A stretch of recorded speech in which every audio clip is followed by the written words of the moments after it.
Gotta know it is. Here to talk this boxing. Um, I ain't got too much to talk about, but I'm just gonna talk real quick about Canelo, and this whole WBC thing, and Charlo and Andre. Now, I don't understand why the WBC. I don't blame Canelo for this. You know what I'm saying? I don't blame Canelo for his situation, them giving him this franchise champion where he don't have to fight Charlo. So I don't blame Canelo for that, but I blame the WBC for that because it's almost like they're trying to cater to him, you know what I'm saying? And at the end of the day, Canelo is a heck of a fighter, and I believe he'll fight anybody. But his last couple of fights, he has not, to me, he hasn't looked that impressive. He starts off pretty good, and then he kind of gasses out, and then it's more like survival mode for the rest of the fight. So he hasn't looked dominant, you know what I'm saying? And he's stopped people he's supposed to stop, like that guy he fought at 168, that the guy from the UK, I forgot his name, the 168 pounder.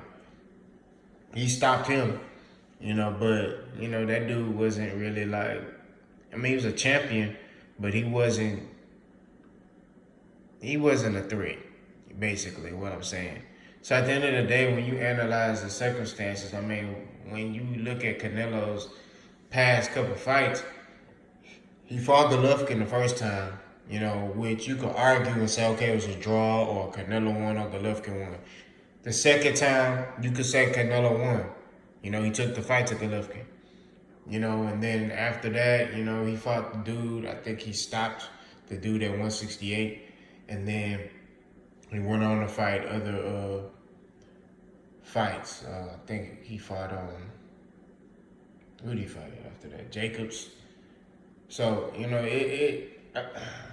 it's not a knock on Canelo. I don't blame Canelo. But at the same time, I need Canelo to speak up and be like, look, I want to fight Charlo. Now, most people try to say that, oh, Charlo hasn't fought anybody. And they try to use that as an excuse. But I'm like, that should be any and every reason. Charlo has a belt, Demetrius Andre has a belt. So that should be any and every reason. If you wanna say you're the pound for pound king, go get those belts. That's how I feel. If you say you're the best, go get those belts. I know Canelo is the franchise champion and all that, but Charlo is a name. Not only a name, he's a great fighter. He shows you he's more than just a knockout artist. Because this is the thing what they do. Guys who are knocking guys out, oh man, he knocking everybody out. But can he box though? Can he go a full 12? It's always an excuse. So when Charlo goes a full 12, his last two fights, he's went a full 12 rounds. They used to say that about Tank, and I don't want to bring Tank up in this video, but they used to say that about Tank. Tank was knocking people out, and they would say, no, but can he go a full 12 rounds? These are the excuses that they try to make for these black fighters. And I'm going to tell you what they're going to try to do. They're going to try to make Demetrius Andre and Charlo fight. Now, I have no problem with that. As a fan of boxing, I have no problem with that. But as a black man, I do have a problem with that. Because they always try to make the black fighters fight each other. But the white and Hispanic fighters, they don't make them fight each other. They make excuses for them not to fight. And I feel like Canelo, if you feel like you really that dude, then you need to take these fights. You need to go to Oscar and be like, make these fights. Canelo needs to fight Andre or Charlo. But I feel like at the end of the day, he needs to fight. And you can say the same thing for Golovkin. Golovkin needs to fight Andre or Charlo. But Golovkin knows what it is. He knows he's going to struggle. Okay, Golovkin feels like he's still a top-tier boxer. I've been saying this from jump. Ever since Golovkin rose to, the limelight, I said, man, he's just a great offensive fighter. That's it. Golovkin has no defense. Golovkin has a chin. You know, you're not knocking Golovkin out. But he has no defense. And as the talent rises, he's not knocking people out. He didn't knock out Canelo. He knocked down Daniel Jacobs, but he didn't knock him out. But he knocked out Steve Rose. Who the hell is Steve Rose? Steve Rose is a 35-year-old fighter who was ranked like in number 80-something in that division. He wasn't even a top 20, top 50 fighter in that division. So when you analyze the circumstances of everything that's going on, you know, they're allowing these other fighters who are not of African-American descent to go fight other people. But the black fighters are like, okay, y'all fight each other. Or they're giving them no choice but to fight each other. Because it's like, hey, man, I'm trying to make a name. No, don't get it wrong. Demetrius Andrade and Charlo, that'll be a hell of a fight. They got bad blood since they've been at 154. You know, it's been talking back and forth. They were supposed to fight at 154. And, you know, I don't know the circumstances about that. Charlo said Andrade pulled out. You know, Andrade is saying what he's saying. So that'd be a good fight, you know? But at the end of the day, when you analyze the totality of the circumstances, I point the finger at the WBC. I don't point it at Canelo. You know, and I don't know if Canelo would beat Charlo. I don't know if Charlo would beat Canelo. I look at that as a 50-50 fight. But if I had a gun to my head and I had to pick, I'm going to ride with Charlo. Because Charlo got that jab. Charlo has a good boxing IQ. Canelo, he does have good movement and good head movement, but he fades in fights. And I feel like Charlo going to be on him. Charlo going to be on him, man. That's just what I feel. And I definitely could be wrong. I'm not sitting here saying, like, I know for sure that Charlo will beat him. But if I had to pick somebody at a gun to me and they said pick, I'm picking Charlo to win by decision. I don't think Charlo will knock Canelo out, but I think Charlo can win by decision. But it's boxing. Anything can happen. We just saw that with Joshua and Ruiz. Nobody ever thought that Ruiz was going to knock out Anthony Joshua. So like I say, you know, nobody ever thought that J-Rock would go to Hurd's hometown and dominate him the whole fight. The whole fight, J-Rock dominated him the whole fight. It's boxing. Anything it can happen. Styles make fights. So at the end of the day, you know, you just got to see. You look at Andre, southpaw, slick. You know what I'm saying? Who can come for you. Got power in both hands. You know? Who don't fade in fights. These guys are constantly calling out the elite fighters, and they're not getting it. But I don't blame the fighters. I blame the promotion. I blame Oscar De La Hoya. You know, Oscar De La Hoya knows Canelo's his cash cow. And if Canelo takes a loss, you know what I mean? I don't think, and I don't understand, like, why he's so careful with Canelo. You know, I mean, I don't understand, like, why he's so careful with moving Canelo around. Like, at the end of the day, Canelo has a country behind him. And he has damn near all the Mexican Americans in the United States. So even if he takes a loss, he's still gonna be that cash cow. He's still gonna have people coming out to his fights. He's done enough in this sport where if he takes a loss, it's not gonna affect his numbers.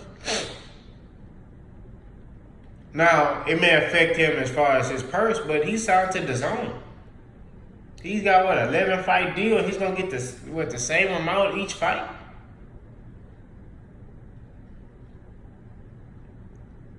And he's Canelo.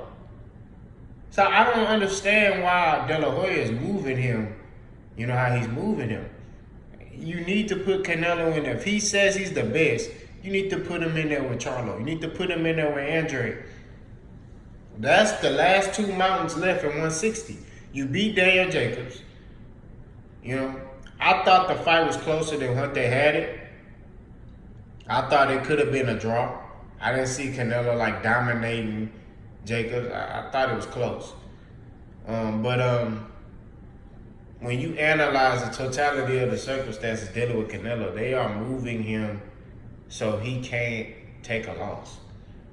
I mean, yeah, he lost to Floyd, and ever since then he just took off, and that's good because I knew Canelo was going to be that type of boxer. Canelo's a hell of a boxer, but the problem with Canelo is his management team, how they're moving him. You know, I'm not sitting here saying, okay, take tough fights back to back to back. You know, of course, you take a tough fight. You know, like an elite, go against an elite fighter, and then you backdoor and be like, okay, I'm gonna take this fight with this guy that's just tough.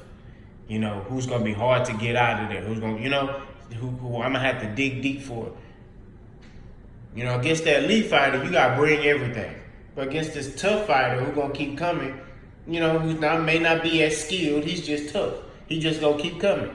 Okay, yeah, you maybe like a B or C level fighter. Or A minus fight, like that. You take a fight like that, then go against another elite fighter. But Canelo, to me, is like, okay, I fought Golovkin. I fight this dude. I know I can beat him. He's not as skilled. That UK dude destroyed him.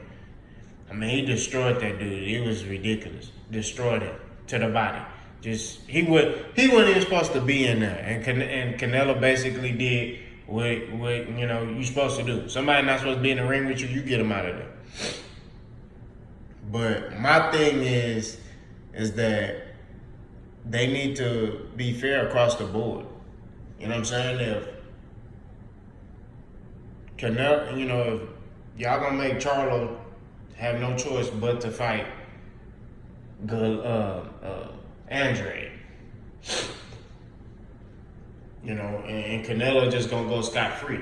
No. Canelo, if you want to be pound for pound king, you need to take over 160. Get all the belts, and then you can move on. That's when you can move on, in my opinion.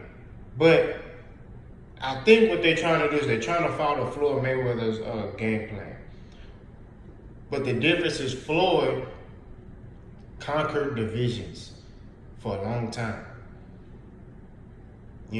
He conquered divisions. I have to check the stats because I don't want to say, I don't know if Floyd I don't know if he ever unified a division. But what I do know is Floyd, earlier in his career when he was Pretty Boy Floyd, he took tough fights. And then that last one, he fought De La Hoya, that's when he retired and he came back as Money Mayweather. Where he took prize fights. And I feel like Canelo feels like, I'm at that point, but I feel like he's not. You may have 50-something fights, but your resume doesn't equate to Floyd's resume. Now, don't get me wrong, Canelo's resume is impressive, but it's not consistent. You know what I mean? Especially lately, in my opinion. Like he fought Dan Jacobs, that was good. He fought Golovkin, that was good. He fought Floyd, that was good. He fought Angulo, that was good. He fought Lara, did he fight Austin Trout? I think he fought Austin Trout. I think he fought Miguel Cotto. Like, okay, that's good, but now you got this next generation, and that's what I'm saying. What Floyd did was he fought his generation of fighters and this generation of fighters. I honestly believe what Floyd felt like, man, and Floyd felt like he still could fight, he'll probably fight Errol Spence, probably. You know what I'm saying? Like he gonna or Terrence Crawford. Floyd, I just believe that. But at the end of the day, I feel like it's not Canelo. I don't never blame the boxers. I always blame the promotional team and the sanctioning bodies. Because I box myself. And I honestly can say that what's going to create a style, it's going to be an issue for you when you get in there with certain guys. But at the end of the day, you're a competitor. And you're like, man, I can figure it out. I can get in here and get. You're not afraid, even though you know, like, man, dang, this dude's slick. I've been having problems with slick fighters.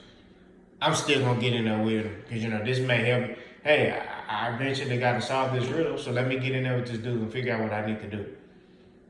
Who knows? You may get in there and stop that dude. You know what I'm saying? So I don't believe any boxer's afraid of any boxer. I think it's more behind the scenes stuff. I think it's more dealing with money and things of that nature. I think De La Hoya is looking at like Canelo's my cash cow. If he takes a loss, the ridicule that I'm gonna get, and I'm gonna help this other guy, rise to the occasion. And it's like, De La Hoya knows who those lions are. De La Hoya know about Charlo and them. He know. He know about Errol Spence. He know about Andre. He know about all these dudes. He know the talent. He can see it. But the thing is, he don't. If they not signed to him, let me rephrase that. He knows the talent. That's why he's not putting Canelo in there with him. Because it's a chance his prize fighter might lose. And he's not willing to take that loss. Because for him, for his pride, I feel like that would hurt his pride and make him look bad and make him look like he managed Canelo's career in the wrong manner. But like I said, I feel like Canelo needs to fight Charlo or Andre. If I'm Canelo, I go to De La Hoya, let me fight Charlo first. Or Andre has a belt that Canelo doesn't have. Let me fight Andre first. If I beat him, I want to fight Charlo. And then after I fight them two, I move up 168. I relinquish all the belts and move up to 168 and conquer that division. That should be your mentality. You know what I'm saying? At the end of the day. So I feel like Canelo just needs to speak up more. I feel like Canelo needs to, just take ownership of your career. You know what I'm saying? Like I said, De La Hoya, he's making all these decisions for Canelo. I honestly think that some of the decisions that De La Hoya is making, Canelo may not know about it.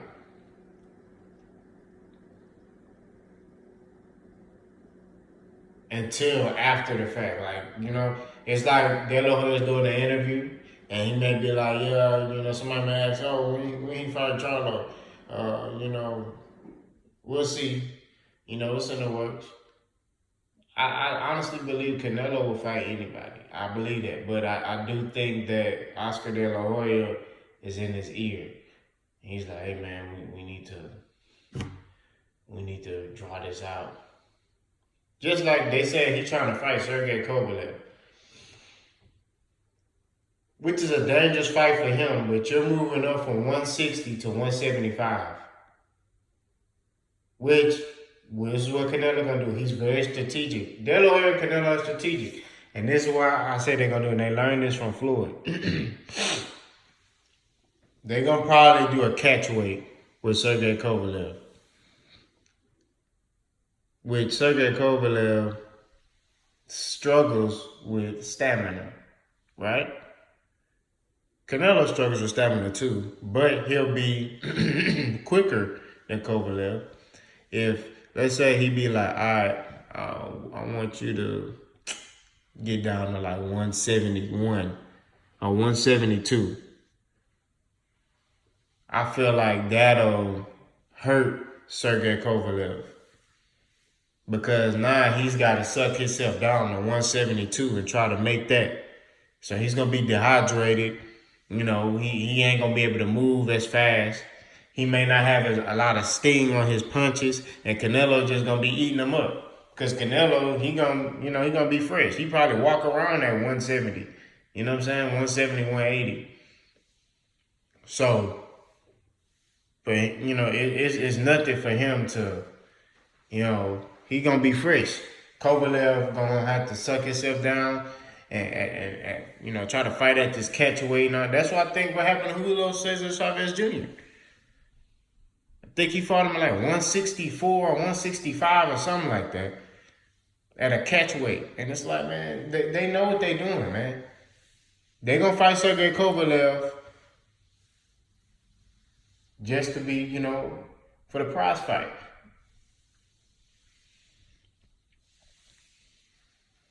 So, I don't know, man. Now, I feel like the one I heard in the past that they was talking about Canelo against Andre Ward. I'm telling you right now, Canelo gets stopped by Andre Ward right now. Like, if they sign that fight, Canelo gets stopped. That's one thing I'm gonna say. You know, and then Andre Ward not finna fall for that. Oh, I'll fight you at a catch weight and all that. No, come up to the full 175 and fight me at 175. Andre Ward will stop Canelo. I honestly believe that because Canelo fades in fights. Andre Ward don't fade. Like, you messing with an animal when you talking about Andre Ward. A competitor. No. I don't care how many counters Canelo worked on, all that. If this fight gets signed, if it was to get signed, I mean, you got to think about it. Andre Ward came from 168 and went straight for Kovalev, who was so-called the boogeyman of the division. And he beat him twice. The first one, it was controversial, but the second time, he stopped him. It was somewhat controversial. I think it was a clean stoppage. I think it was a fair stoppage because Kovalev wasn't really throwing no punches. He just was curled up, and he looked gassed. So, I don't know, man. You let me know what you think. Hold up.